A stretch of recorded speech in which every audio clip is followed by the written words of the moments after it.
Chittagong medical college হাসপাতালের word বয়দের দৌরাত্ম্য থামছেই না, বাড়ছে রোগী এবং স্বজনদের ভোগান্তি। তদন্তকারী পুলিশ কর্মকর্তারাও সহজে পাচ্ছেন না মেডিকেল সনদ, ফলে মামলার অগ্রগতি না হওয়ায় হয়রানির শিকার হচ্ছেন বিচারপ্রার্থীরা। সরকারি হাসপাতালে মেডিকেল সনদের জন্য আলাদা ডেস্ক করার দাবি সংশ্লিষ্টদের। আকরাম হোসেনের রিপোর্টে দেখুন বিস্তারিত। চট্টগ্রাম মেডিকেল কলেজ হাসপাতালের ওয়ার্ড বয়দের দৌরাত্ম্য দীর্ঘদিনের। হাসপাতালের জনবল সংকটের সুযোগকে পুঁজি করে হাসপাতাল যেন পরিণত হয়েছে অনিয়মের রাজ্যে। এতে বৃথা যাচ্ছে নিবেদিত প্রাণ কিছু চিকিৎসকের শ্রম ও প্রচেষ্টা। ওয়ার্ড বয়দের দৌরাত্ম্যে ঠিকভাবে মেডিকেল সনদও পাচ্ছে না পুলিশ। বান্ডেল থাকলে প্রতি সেনমানিতে টাকা বাঁচবে।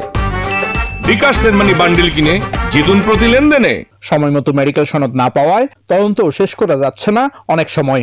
এটা যেহেতু আমাদের তদন্তে একটা প্রভাব ফেলছে, তো আমরা এখন নিজেরাই পার্সু করে আমাদের আয়োরা পার্সু করে নিয়ে আসছে। তো এটা যতদিন এই সমস্যাটা দূর না হবে, মামলা তদন্তের যে টাইম ফ্রেমের এই অংশটা, এটাকে আসলে কভার করা টাফ হয়ে যায়। এদিকে মেডিকেল সনদের জন্য মামলার তদন্ত প্রতিবেদন দিতে দেরি হওয়ায় মামলার জটও বৃদ্ধি পাচ্ছে বলে দাবি এই আইনজীবীর। যেহেতু একটা ফৌজদারি মামলায় যেগুলোতে মেডিকেল সার্টিফিকেট অবশ্যম্ভাবী, এগুলো যথাযথভাবে কম সময়ের মধ্যে সহজলভ্যভাবে পাওয়ার জন্য আমার মনে হয় একটি ডেস্ক আলাদা করা দরকার।